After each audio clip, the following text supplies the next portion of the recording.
Hello, everybody, and welcome to the first episode of the Wizards Windup.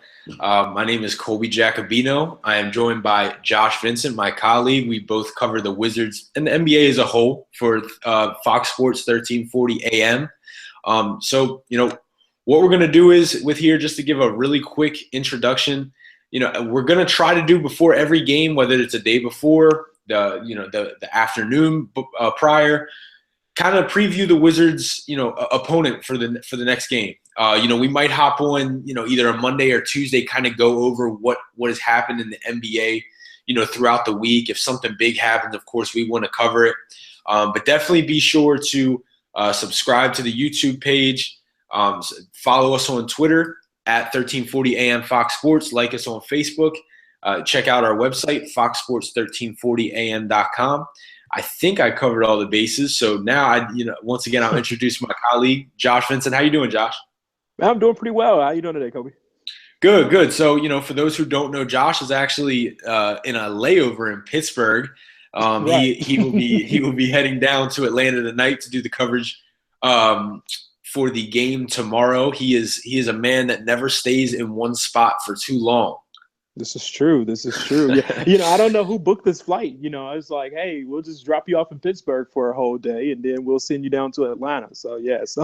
Hey, man. So hey, it's the life of a beat writer, right? Can't complain. I don't. I'll admit I don't get out and travel as much as you do, but I live through it through your tweets and your pictures. I have been to Pittsburgh. We played there a lot when I was in college, but.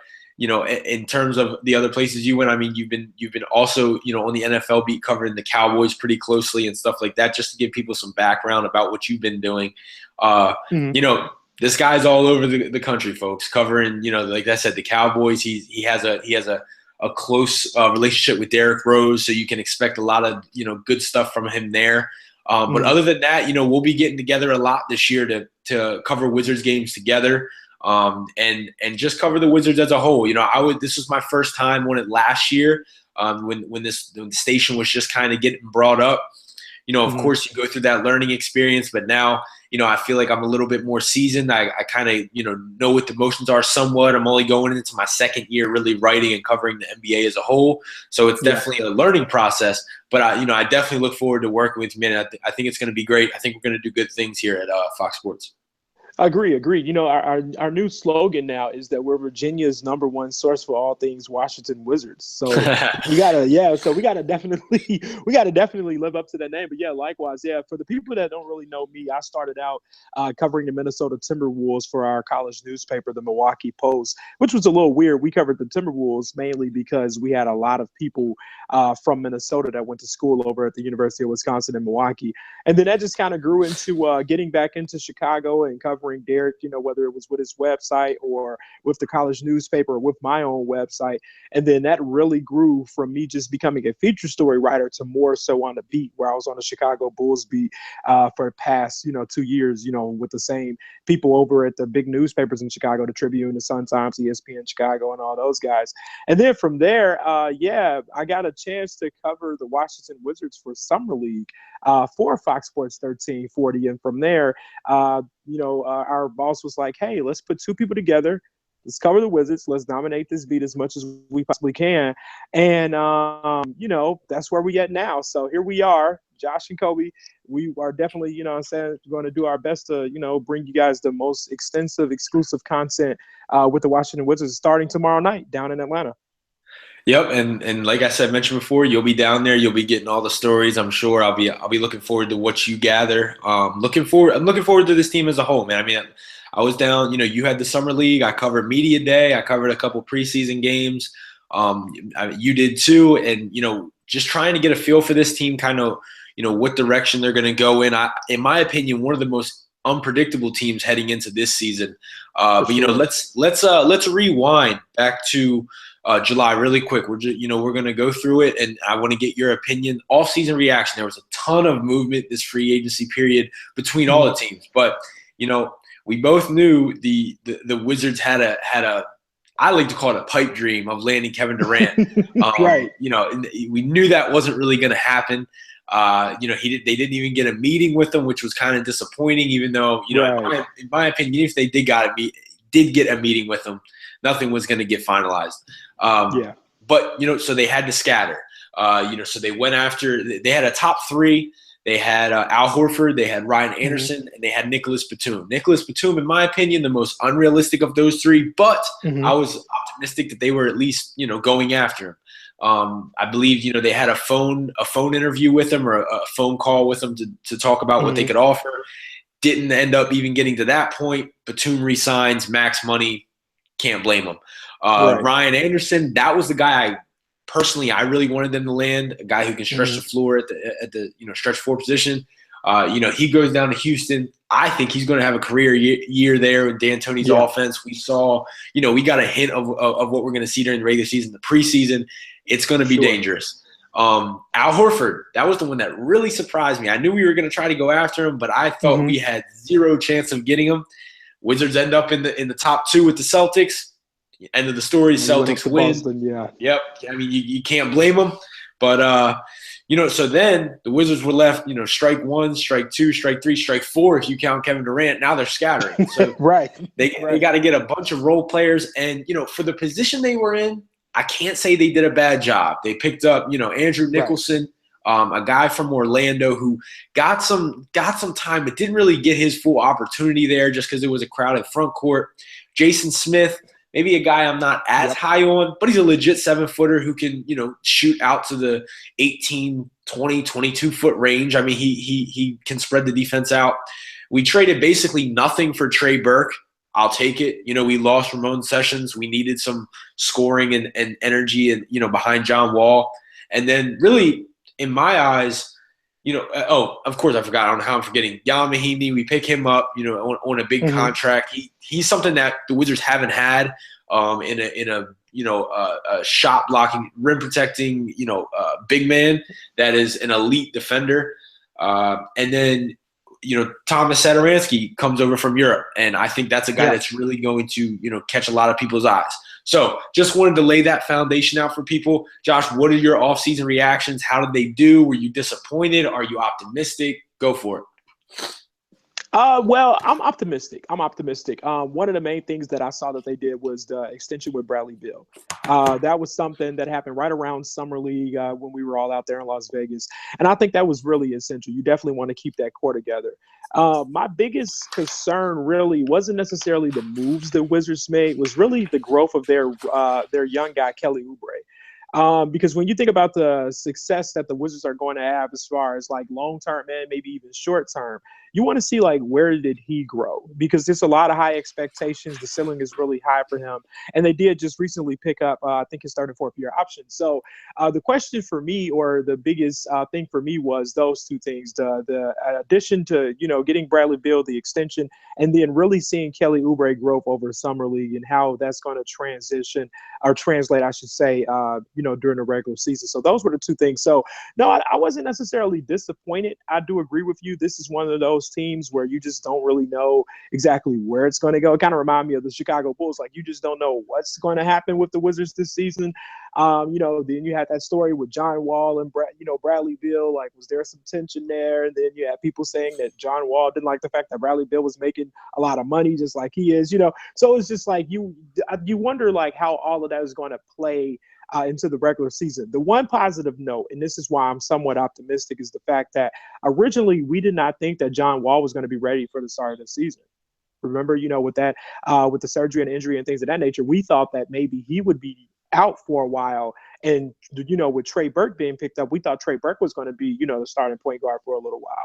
So to say now they can go down to Atlanta with John Wall, being their starter, being their leader, I'm optimistic. A little nervous, though, because they do have a rough schedule, and we'll get into that later for the first 12 games. But, yeah, I'm very optimistic as far as what they did over the summer. This is why we work together. Totally forgot about the Brad Beal extension. Didn't even mention that. And, right off the bat, you had a lot of people on Twitter, stuff like that, saying, why are they giving him this money? You don't understand that, number one, who else are they going to get? They're not going to bring in a DeMar DeRozan. They weren't going to bring in, another highly thought of shooting guard. Number two, exactly. Yes, Bradley Beal has dealt with injury after injury, and hopefully he can break that streak, this year. But we did see when he is healthy, he is an all-star caliber shooting guard. Now, I'm not saying he's a top 2, top 3. He might be getting on the verge of a top 5 in that conversation. But, I mean, what people forget is last year in the first 5 games, he averaged 25 points per game when he was healthy. And he was a top 5 scorer. And he hit the game winner against the Spurs. Like, this guy can play, and he is a huge piece to this puzzle for the Wizards. And, they haven't gotten anything going. I mean, granted, we went from, when I say we, I mean, the Wizards fans, they went from being a terrible franchise in the early 2000s. Then Gilbert came around. There was, some bright spots. Then we went down to another dead season. And now, they're back in the playoff mix. We missed the playoffs. We had, keep saying we. I'm just trying to speak for them. But the Wizards had a disappointing season last season. They were 500. Yeah, that's what I got to think of. Touching on the Oubre thing, definitely. I kind of wish he would have gotten more time last year. Now, he did get, I'm pretty sure, 9 starts, but that was just due to all the injuries the veterans had, and they kind of, Randy Whitman had to play him. I didn't think Randy Whitman really wanted to play him. I mean, he's going to make his mistakes, but on the back end of those 9 games where he was starting, you really saw him and John Wall start to form a chemistry on the penetration and kicks, and that's what kind of players that this Wizards team needs. What did you touch on after that? I'm sorry, I lost it. Oh, then I was talking about, I guess, like as far as chemistry with John Wall and Bradley Beal, that's essential as well. Oh, and we didn't even mention the fact that the Wizards have a new coach. So let's also throw that in the mix, right? Let's also. It's our first time, folks. It's our first episode. Come on. So that's also throw that in the mix. So you have all of these young guys. You have this young talent, and you saw what Scotty did out there in Oklahoma City with the young guys. The first person that comes to mind is Andre Roberson. To me, as you look at how his ceiling wasn't that much when he got into the league out there in Oklahoma City, and how Scotty Brooks and that Thunder organization really developed him, into what he is today. So when you translate that again, going back to the Wizards again, I think that's going to be the great thing for this team is that they do have a new coach who it looks like he's actually open to listening to suggestions. Because one thing about Randy, it was like Randy way or no way, and Randy wasn't that versatile as far as, like you say, trying to bring in Kelly Oubre in the rotation. I think, like you mentioned, he just really did that because of the injuries, that he had to deal with. So he had to just kind of bring Oubre in there. So I think that's going to be the biggest factor right there, is that you're going to have a brand new coach, a new system, how John Wall, Bradley Beal, and this team is going to kind of mix into that. And then in addition, how he will develop a lot of these younger guys that's on this team, because that's going to be the future of this team. Is one thing to, remain good now, but what happens moving forward this season, next season, the season after that? And you're definitely going to need the growth of your younger players. Trey Burke, for example, there are going to be times where Trey is going to be in the game. You can't have John Wall playing all the minutes. So, he didn't really do what he wanted to do out there in Salt Lake City with the Jazz. So it's like, okay, let's see how he, comes into this rotation. And he did pretty well so far from what I've saw, during the preseason. So it's going to be nice to see how Scotty Brooks work these different pieces together. But the main thing, I think, if you ask, like, well, what's going to be the make or break, I think the chemistry between John Wall and Bradley Beal, them trusting each other. Because if you have a situation where they're not on the same page, that's just going to trickle down in the locker room, and you will have another dismal season on your hands. I don't want to say that situation was overblown, because I mean, in a way, you do have to pay attention to that.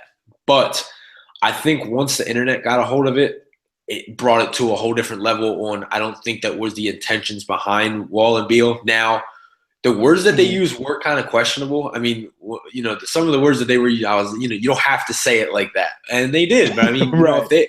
if they have that type of relationship, here's how I bring it up. And of course, we flooded Brad with those type of questions on media day, and he said it perfectly in my eyes. He said pretty much he views John as a big brother, and as a big brother, you're gonna hate him and you're gonna love him. At the end of the day, you're gonna go to war for him. So and there's no question about that. So I thought that kind of put an end to that all. Now, people who don't follow the Wizards as closely still think that's going to be a problem. I think it's completely put aside from the preseason action that I've watched, and I don't take too much from preseason, but the big criticism behind Wall was he doesn't pass to Beal enough. I thought he was getting Beal a lot more involved, just in terms of when he crosses half court, just give it to Beal right away. instead of having Wall trying to dictate everything, which he does, and usually it's successful. But with Beal, his money, his expectations, they're all going up. So he's got to get more involved. This is very true. Another thing with Wall, and, you were talking about Trey Burke. We can even throw Sederansky into this conversation. Wall recently came out and said that he's not expecting to play 38, 40 minutes for the first couple of weeks. And one thing in the rotation last year was he would play the entire first quarter. I don't think we're going to see that this year. Now, different players have their preferences, but and this all relates back to the hiring of Scott Brooks, which I loved. But I think Scott Brooks is a lot more smarter coach of that, of monitoring guys' minutes in terms of still trying to win the game, but seeing the bigger picture. You don't need Wall to run those knees down again. Now, he did get the procedures on both knees this year, this summer. Like you said, very questionable whether he would return. He comes back against the Knicks and has 3, huge dunks. So after that, you kind of exhale and you're like, okay, he's fine. And, just to touch on what the Wizards did have last year in Randy Whitman, from what I've gathered from the quotes from the players and stuff like that, Whitman was not only an old school coach, he loved the mid-range. That's obviously dead in today's NBA. And he played favorites to especially Sessions and Nene. You could tell. Yeah. He was always sticking with them for a long period of time. Now, he really couldn't with Sessions because you have Wall, you kind of have to play him. But especially with Nene, I think Nene was very out of shape last year and he was kind of dinged up. So that on top of a whole bunch of time obviously doesn't help. Scott Brooks, the addition of Scott Brooks, great. First thing that popped in my mind was Kelly Oubre. First thing. And I know people, listen, Kevin Durant, Russell Westbrook, James Harden, they pretty much were going to be a superstar no matter what when they got in this league. For sure.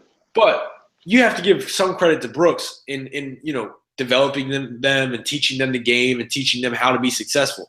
A guy like Kevin Durant, you can't, he, like I said, he'd be a superstar no matter what. But if he goes to the Sacramento Kings, he might have, different stuff going on.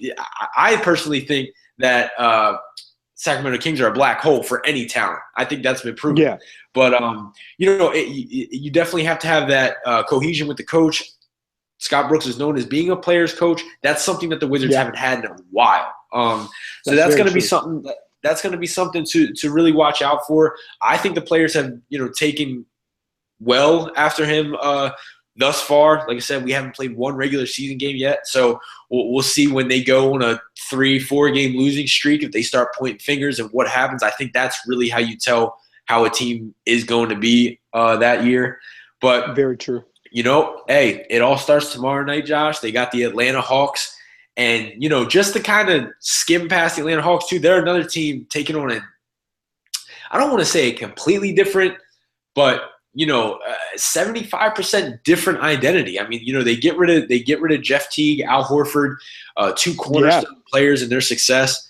They hand the keys to Dennis Schroder, the young point guard, and they bring in Dwight Howard. Honestly, I covered the Hawks somewhat closely this summer as well. I think the moves are going to benefit them. I don't think it's going to be as much as a drop-off that people are making. Dwight Howard has gotten a bad rap. Personally, I think it's because his last 2 stops at the Lakers and Houston, I think it was a lose-lose situation, but he still puts up solid numbers. Now he's in a well-organized, structured franchise with great management, great coaching, elite coaching for that matter, who knows how it's going to get him involved. He gives the Hawks something they never had in an elite shot blocker, a rebounder, something that Horford wasn't. Now they're not going to stretch the floor as much, but he also gives them an elite ball screen role. Throw it up, let him lob it, let him go slam it home. So I'll hand it off to you now. What do you think? How do you see this game shaping up tomorrow night? What are the matchups that you're going to watch? Break down. Give it to me. Well, first thing I'm looking at, as you mentioned, I'm looking at how these two teams, their chemistry gel together as far as on both sides. Both of these teams are pretty, like you just mentioned, pretty much completely different. So the first thing I'm going to watch is how does John Wall and Bradley Beal and this new team, how do they react when they find themselves down? It's going to be in Atlanta. I don't know if the crowd is really going to be a factor. One thing about Atlanta is one of those cities where you have a lot of people that come from other cities to kind of, cheer for the other team or whatever the case may be. So, I mean, I think I would be surprised if it's a sold out game. I mean, if you look at ticket prices, you can still get cheap tickets for like $30 right now. So I don't think it's going to be like, one of those things where it's like, oh, they're going to be playing against the crowd as well. But I think I'm definitely looking at the chemistry on both sides of the team. I want to see how Dwight Howard returns when he is back home in Atlanta. As you mentioned, with his stopping in LA and his stop in Houston, he got a lot of bad rap, and this is pretty much is going to be his last big contract. So I'm definitely looking forward to seeing, how he's going to react. As you mentioned with Dennis, I'm looking forward to seeing how Dennis is going to really lead that team. This is his team now. He's the guard now. There's no more Jeff T. So this is going to be, his team. So I think this is going to be a game that's going to be a little low scoring. I don't think that they're really going to be like something. It's not going to be one of those big matchups that you're like looking forward to watching. I guess it's going to be a little dry game. But I think I think when you look at both of these teams, though, you'll definitely see like what direction they're going. As far as the Wizards go, I'm definitely wanting them to, I guess, really show us what they got for this season, because you got two hard games coming up. You got this game in Atlanta, and then you got the next game over in Memphis. And Memphis, they have all their players back as well. So if I'm a fan of Washington, I'm definitely want to see like how are the Wizards going to face the adversities facing against two of your toughest teams. Atlanta being a tough team, definitely I believe is going to make the playoffs. I don't think they're going to have a dramatic drop off, as you already stated. And then Memphis, they have Memphis the very 2 days after. Which that's a Western Conference team that's always making the playoffs, and they did well even when they had nobody last year when all their players got injured. So those are the things that I'm looking for as far as the Wizards. But yeah, I'm definitely looking at also Scott Brooks, as you mentioned. I'm looking to see is John Wall going to play the entire first quarter, or will Trey Burke come in, and things of that nature. So I'm looking at those little small things just to try to see like, what can we see going forward? I'm not like a lot of those other people that's just bringing everything on one game. As we saw last night, right? Everybody is saying, hey, the Warriors are not going to be champions again. The Cavs are going to go undefeated. And the Knicks are going to miss the playoffs. No. I don't think – and Dame Lillard is going to be MVP. No, hey, calm down. Calm down, everybody. Like, it's one game. So that's my same, thought, going into this. It's one game. So let's slow down. Let's just see, what this team is going to offer. But this is my one caution. I hope that, Scotty Brooks and that medical staff is really monitoring John Wall, because you don't want a situation where he maybe came back too soon or whatever the case may be. So, let him play, 20, 25 minutes. Let your backups come in. You don't have to necessarily go full strong right now. And that's one of the major keys, I think, for them to be successful is at least over these next 2.5 weeks, really just let John Wall continue to get acclimated. It's one thing to play preseason, and he did well, but it's a whole other thing where, you having back-to-backs now, you're in all these games, and you're expected to, actually try to win. You're not playing. It's not a situation where, like, in preseason, you have a lot of people that didn't make the roster. They're just kind of, trying to, get their break. It's the actual regular season. So definitely I'm watching John Wall and seeing, how his role as a leader under a new coach, how all of that's going to, translate into the regular season. So those are a few of the things that I'm watching. But it's kind of hard to, as we spoke earlier, it's a little hard to kind of match these two teams up because everybody is brand new. These two teams are pretty new. So we'll just have to kind of watch it and then reanalyze it to say, okay, well, yeah, this is what I noticed. This is what I did notice. Yeah, in terms of predicting, who's going to be the winner's game, that's what I meant when it's going to say it's going to be tough, just because these teams are trying to kind of take on a new identity, trying to, formulate a direction for their team this year. But going through matchups, I mean, to the average NBA fan, yes, might be a boring game to watch, but to NBA nerds like you and myself, I love this matchup. So. I took some numbers from last year. Now, you have to really take a lot into mind when doing this. But, when the Wizards played Houston, just to see how Gortat did against Howard last year. And Gortat, did solidly. So they played twice. The first game, Gortat finished 18 points, 13 rebounds, and a loss. The second game, 13 points, 11 rebounds, and a win. And then for Dwight, he finished 4 points and 9 rebounds in the win, and then 20 points and 7 rebounds in the loss. Here's the thing.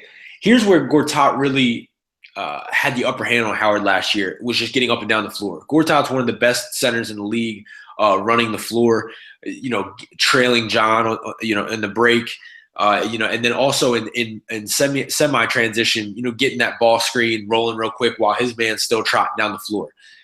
My thing is, Dwight's looked a lot better in preseason this year. His body looks a lot better. His back looks intact.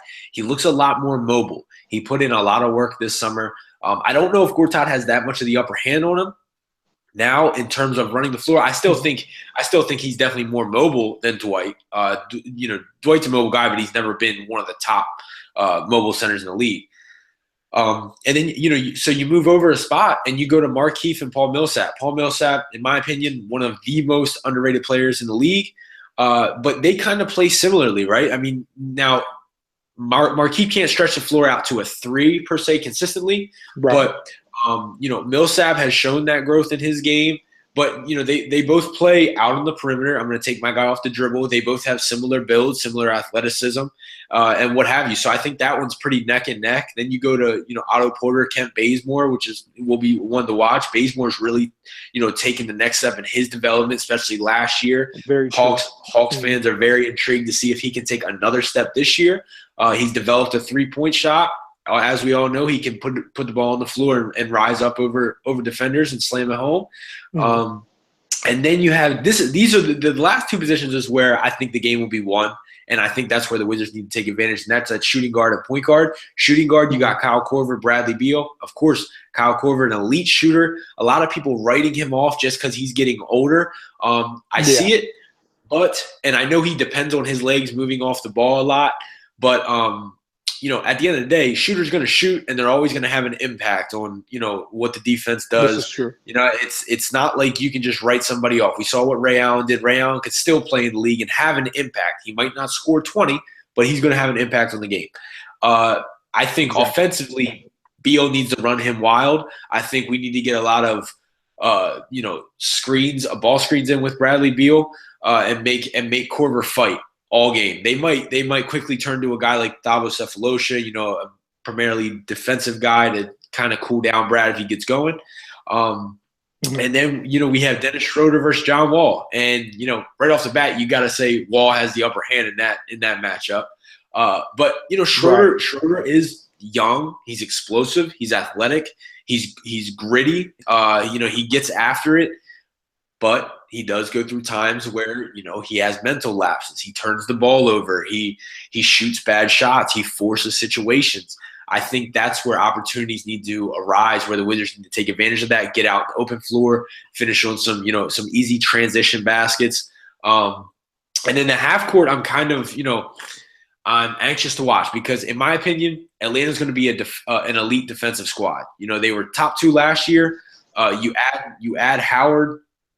I think they're going to contend with, say, the Spurs for the top defensive team coming up, and Boston, of course, they'll be another elite defensive squad. But the aura around Scott Brooks is that his X's and O's on offense aren't impressive. What he did at OKC with Russ and Durant. People thought he could have gotten a little bit more complex with his sets. Right. My whole thing is, I've said this since day one, if Otto Porter can become a consistent 3-point shooter from the corner, I think Brooks' offense can work perfectly. A lot of screen and rolls, a lot of, so Wall can continuously just penetrate, decide what to do, either, dish it back to Gortat for a layup off the roll. He can attack the rim or just, surround. That's what I really want to see. I want to see John Wall surrounded with shooters. I think that's lethal. I think that's a lethal combination if you did that. The Wizards really haven't had that with Bradley Beal in and out of the lineup, Otto Porter being inconsistent with his shot. Yeah. But we'll see what he can do. I think another big factor here is going to be on the rebounding. Of course, a lot of that's the stat that really gets overlooked is rebounding. That's pretty much where a lot of games are won and lost. Atlanta has the reputation of being a very bad rebounding team, but as we both said before we got onto this, they're a different team now. They go out and get an elite They're rebounder. a different team, yeah. They go out and get an elite rebounder. They have guys off the bench. Chris Humphries, a guy that people don't think highly of, but the guy goes after and and corrals rebounds. You can't argue that. Yeah, real scrappy. Yep. Yeah. You can't argue that. I mean, he did it for his time with the Wizards as well. So that's going to be a focus for the Wizards. Keep them off the boards. Keep Howard off the boards. They have a couple guys, rookies that are very gritty, and Taurean Prince. You could argue top 3 coach in the league in terms of schemes, in terms of his defensive reputation, everything. I mean, his players play for him. He puts them in positions to be successful, and we've seen that over the years.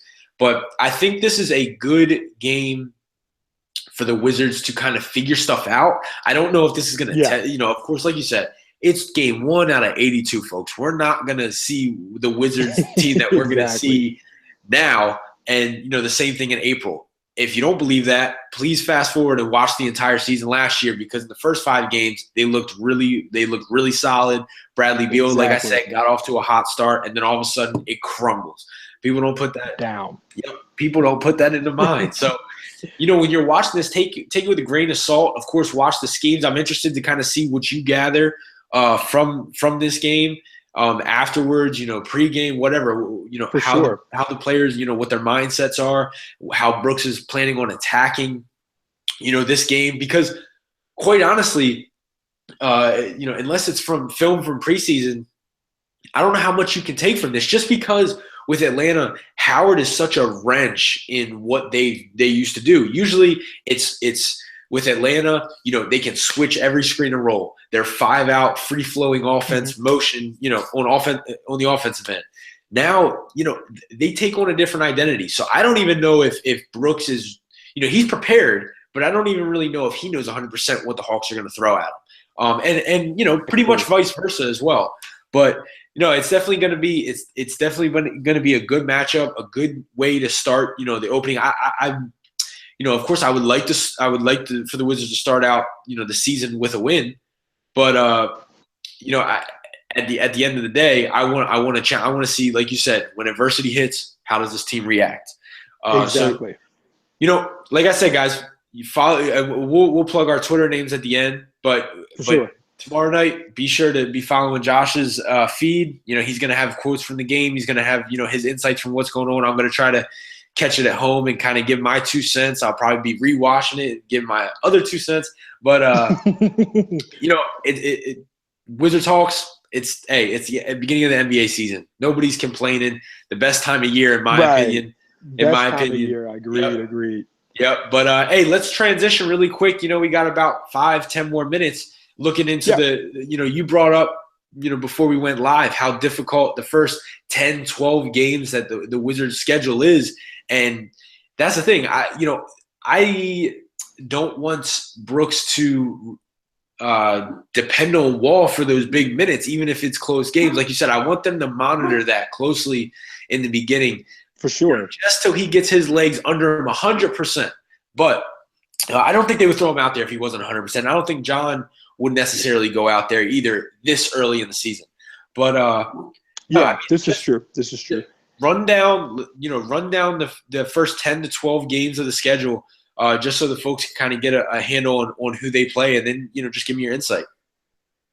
Starting from tomorrow all the way down to November 19th, they have a pretty tough schedule, with the exception of maybe when they play at Philadelphia and at Orlando. Starting off, like as they just heard us speak about, they're down in Atlanta tomorrow night. Sunday, they play against Memphis. The one advantage that they do have against Memphis will be coming on a back-to-back. Memphis is actually playing in New York on Saturday against the Knicks for their opener, and then Memphis will have to fly right back home and play the Grizzlies. I mean, not the Grizzlies. They are the Grizzlies. To play against Washington Wizards. So I'm reading Grizzlies there. So the Grizzlies will host the Washington Wizards there on Sunday. Then opening night out in D.C., they host the Raptors. And now you see what happened during the preseason, their last game, what they did to Toronto. Toronto, they're going to feel some type of way about that. So definitely you're going to see during the regular season, they're going to come really hard. Then almost a week from tomorrow, November 4th, that's a Friday, so a week and a day, they play Atlanta again, but then that's also at home. Then they go down to Orlando and face a really completely different Orlando Magic team, right? So that's going to be interesting to see as well. And then again, that's a back-to-back. Then they play Houston and Boston and Cleveland all at home. So yeah, it's going to be great. The great games to cover: Houston, Boston, and the Cavaliers. That's November 7th, 9th, and 11th. That's a Monday, Wednesday, and a Friday. But those are all difficult opponents. You saw just last night how the Cavaliers dismantled the New York Knicks there. So that's going to be a tough game for Washington. And after they face the Cavaliers on Friday, they fly out to Chicago to face the brand new Chicago Bulls: Jimmy Butler, Rajon Rondo, Dwayne Wade. So again, there's no break in sight for this team. They have Philadelphia on Wednesday in Philly, and then they have a back-to-back against the Knicks. The very next day, they come down to Washington, play the Knicks, and then they have Miami on that Saturday, November 19th. So all in all, over the next, three and a half weeks, the only two games that you could probably say, oh, that's an easy win, could possibly be Orlando or could possibly be against Philadelphia. But the problem, with that is that you have a very difficult schedule ahead. And so that's why, as we mentioned, a few things that, you definitely want to be concerned about. John Wall and monitoring him, you definitely want to make sure, he's good. And then you want to put trust into some of these younger players. You want to put trust in Kelly Oubre. You want to put trust in Trey Burke, just to name a couple, because these are some difficult opponents that they're facing against. These are not just easy wins. So what I would tell, the Wizard fans, yeah, they may be below 500 severely by November 19th if they can't keep up with the level of competition. However, it's how they, I guess, react to it. And that's why I'm thinking this schedule right here is going to be really telling as far as where this team goes. Now, the only bad thing, and I'm not sure if people got a chance to read, I actually wrote about the Wizards schedule in its totality. The only bad thing about the Wizards schedule, when you look way, way down the road, like in March and April, they have both of their West Coast road trips. So they're going to be dominating out in the Western Conference. So it's like for the Wizards, you show your identity as early as you possibly can, because you don't want to find yourself down there in the mix, barely in, barely out, and then you have to face all of those Western teams, San Antonio, Golden State, the Clippers, the Jazz, Portland. They play all of those teams out there in the Western Conference towards the latter part of the season. So just to kind of give an entire view of the season as a whole, the Wizards have a difficult schedule, and their first 2.5, 3 weeks is going to definitely show us what this team is made out of and how Scotty Brooks, can keep a handle on things. Because on paper, you may say out of the first 12 to 15 games, they only really have 2 quote unquote easy wins. Not saying that they're going to go 2-10 or 2 or anything like that, but I'm just saying that how they react to the schedule is definitely going to be interesting, to say the least. So that's just a look at the schedule right there. And as you mentioned, one thing I want to make a quick note on: we'll be live in Atlanta. We'll be there, shoot around, trying to see what Scotty Brooks, what his plans are. As far as the game, we'll be there for that. Definitely we'll have the post-game reaction. We'll do a live shot down in Atlanta. I'll actually be there around 5 o'clock today. So we'll definitely be set up down in Atlanta to, get everything together for the Wizards Nation. And so people can understand exactly what Kobe and I are doing. We will be on the beat, where you see other, competitors of ours, where they're on the beat. We're on the beat. Kobe and I will work together at the game November 2nd, Wednesday in Washington, D.C. We'll be there live when they play against the Raptors. So we'll give you those perspectives. We'll give you those exclusives, those feature stories, all of that. And so definitely make sure, you continue to stay with us, because, jump on a bandwagon early. Tell them, Kobe. Go ahead. Jump on the bandwagon early. Hey, I couldn't wrap that up, any better, man. And the thing that people don't realize is, yes, the NBA season is a long season, 82 games, just, not as long as the baseball season, but, it takes up a good chunk of the calendar.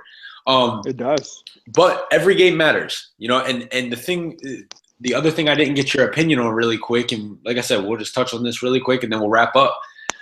Okay. What's your win total expectation for this team? Personally, for me, I think it can go 2 ways. I think they can either go 38, they can go 44. I feel like I feel like, or they could fall somewhere in between. I know that's a pretty big scale, but I think, I think they could go as high. Now, say if they rattle off a couple more wins, maybe 46, possibly even 48. I think they could land if all dominoes fall in the right place. Bradley Beal plays 70+ games. John Wall doesn't have any, setbacks in his recovery. Kelly Oubre's playing solidly off the bench. You're getting good production from your young guys, Satoransky, Nicholson. Mahinmi comes back and has a tremendous impact. I think they could finish as high as maybe the 5th seed. That's what the ceiling I'm setting for this team is. The floor, Bradley Beal gets hurt. John Wall starts coming out with injuries. And pretty much the opposite of everything I just said. They could fall. They could fall 10 to 12th. Honestly, the only thing that kept this team's head above water last year is John Wall was just fighting through every injury that he had. He was clawing his way to any victory that he could, and it happened to be 500, which in most NBA teams is a successful season. But obviously here you have a superstar in John Wall. You have a potential all-star in Bradley Beal. Expectations are a lot higher. Like I said, very true. I got it around 44 to 38. Where are you at? I'm there as well. I think my plus or minus is they were 41 and 41 last season. So my plus or minus would be like plus or minus 5. There are going to be 5 games that you look at last season. There were probably 5 games if you went through their schedule last season that the Wizards probably could have won. Just turnover there, missed rebound there, extra, opportunity there. The Wizards could have won maybe 5 games. You can go through their season last year. Now, again, yes, it was a different roster, different situation, different coaching staff, all of that. But you look at this season, I say if their minimum was 41-41, if that's where they landed at last season, I could say they could go +5, -5. They could definitely possibly win 5 additional games this season. As you mentioned, they could be the 5th seed out there in the Eastern Conference. Or if you have injuries, if you have chemistry issues, you have lack of trust in the coach, you have those things that kind of, can eat at a good team, then, this will be a very, very long, drawn-out season. And for writers like us, we'll definitely keep it going with all the messy hot takes and things of that nature. Yeah, it'll be fun for us, but for the fan base, right, it's kind of like when I was on the Chicago Bulls beat, right? We had a great time talking about Derek and Jimmy Butler, so we could definitely do that in Washington if that's what they want to do. But hopefully, as far as the fan base is concerned, I believe a plus or minus a 5 from 41. So they can easily be one of those teams. And even the guys last night on TNT said that they believe that the Wizards are going to be one of those teams that's going to sneak in. I think they can do more than sneak in. I think if they really buy into Scotty Brooks' system, they see what he did with KD and Russ, I really believe that this team could be, I'm not going to say superior because obviously the Cavs are superior. But when you look across the Eastern Conference in general, pretty much look different, right? The Bulls are different. The Knicks are different. Boston added some pieces. The Cavs are really like that only team that's the same, and maybe Detroit.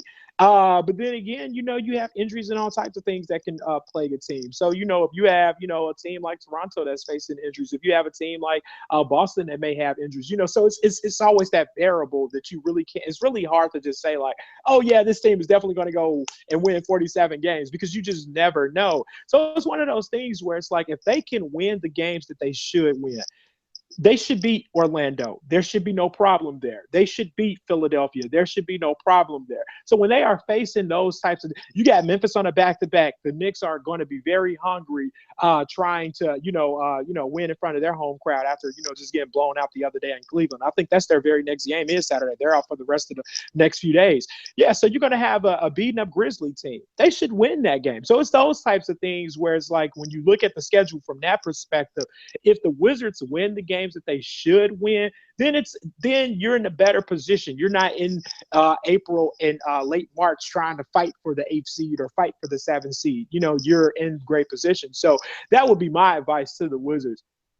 Win the games that you should win. Take advantage of these teams that are coming off back-to-backs. Take advantage of these teams that you should easily blow out, and then continue to grow. And then let's see what happens. So so for sure, if you look at from that perspective, they might lose the game in Atlanta tomorrow. They may. And then they should definitely win the next 2. They should definitely win against Memphis. And then, of course, you want to win in front of your home crowd. So already you're 2-1. Now what?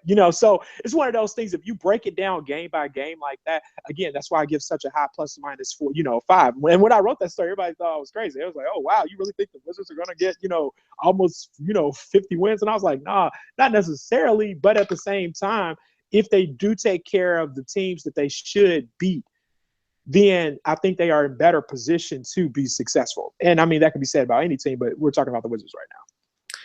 Plenty of variables, man, that go into the NBA season for every NBA team. I mean, we saw if you're not a believer in that, you obviously didn't watch last season. There's a ton of things that go into it. Josh, this was fun, man. And for the people who are maybe just joining us or or have been listening to us on the pod, we'll be coming at you. Like I said, we're gonna try to do this before every Wizards game, whether it's the day before. Or the morning before, the afternoon before, whenever me and Josh's schedule kind of coincides, we're going to get this in. And, even if after the day after a game, if we don't get it in before, we'll get it in after, some analysis, some takeaways, some quotes from the players, whatever it takes is what we're going to do. So Josh, right before we sign off, plug your Twitter name, tell the people if you have anything in the works. And this goes, this is the Wizards wind up, but this goes for your NFL work too. People, you got to follow Josh if you're a sports fan.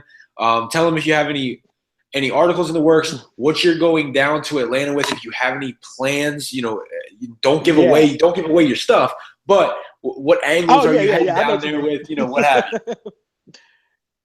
But overall, let me first start by saying this. Thanks, Kobe. I appreciate this. I think this is going to be a really great thing. If people don't really know about our network, our affiliation, Fox Sports 1340 AM, I joked earlier in the podcast, but that is actually our saying. We are proved to say that we are the number one source in Virginia for all things Washington Wizards. The station is in Virginia. We are the number one source of all things Washington Wizards in Virginia. And as far as the NFL goes, I cover the Dallas Cowboys. So, and also, I mean, I do things across the NFL in general, but I'm really on a Dallas beat. I'm actually the Dallas Cowboys insider. So you can follow me at the Josh A. Benson. That's spelled Vinson. So it's TheJoshAVinson. And you'll see all type of content from the Dallas Cowboys. I still cover the Chicago Bulls. That's where the majority of my followers are from. I'm from Chicago. So, definitely I'll have all your Bulls content. I still follow and keep up with Derrick Rose. I was not in Cleveland because I was doing filming here in Pittsburgh for a Cowboys game that's 3 weeks away. So, look, I see that's called planning right there. So, that's called big time. We got right. I'm over here filming for a Dak Prescott feature that we're dropping later on in November, 3 weeks ahead of time. So we're on it. So I got your Knicks beat. We're on Wizards beats. Kobe and I will be together a lot of this season, especially at the home games. I'm trying to convince Kobe to come on the road. Come on, Kobe. I wish Kobe was coming to Atlanta with me, but we're gonna maybe go on the road a couple of times, especially to the nice warm places. Like when we get the West Coast, we definitely got to hit the West Coast together. But outside of that, so I'll give you the type of journalist I am. If you've never heard of me, or you're like, who is this guy that's looking like Vince Lombardi? If you could see the podcast, I am a feature story writer. So I am big on exclusives. I am the person that will give you exclusives with your favorite athletes, with some of the biggest names. And the cool thing about covering the Wizards, I had no idea I would be covering the Wizards. I am heavily sourced. As we say in journalism, I am heavily sourced in that locker room. So I would definitely be able to give you breaking news and exclusives and things of that nature, just like you can get elsewhere, but I'll get them first here at Fox Sports 1340 AM, your number one source for all things Washington Wizards. And I am your Dallas Cowboys number one source for all things for Dallas Cowboys in the Mid-Atlantic. Not just Virginia, but the entire Mid-Atlantic. So that's big time. That's big time, right? That's big time, man. Hey, can't complain with it. Guys, thanks for listening. For me, you can follow me at Kobe Jacobino. I'll spell it for you because nobody can spell it correctly. At COLBYGIACUBENO. So good luck finding me. If not, here's what you can do. Follow Fox Sports Radio 1340 at 1340 AM Fox Sports on Twitter. Be sure to like the page on Facebook. Subscribe to us on YouTube. We'll have we'll have these coming to you, multiple times a week when we get every game. Yeah. And be sure, guys, for every episode, send questions, Send topics to talk about. Of course, it's called the Wizards Windup. We can also talk about general NBA talk if that's what you guys want. It's about what the viewers want. Right now, as Josh said, we're filling the shoes of kind of being the number one place to go for Wizards in our area. So, we're doing that. But if you need general NBA talk, we can give that to you too. Again, for Colby Jacobino, Josh Benson, this has been Wizards Windup, 1340 AM Fox Sports Podcast, and we will talk to you guys soon.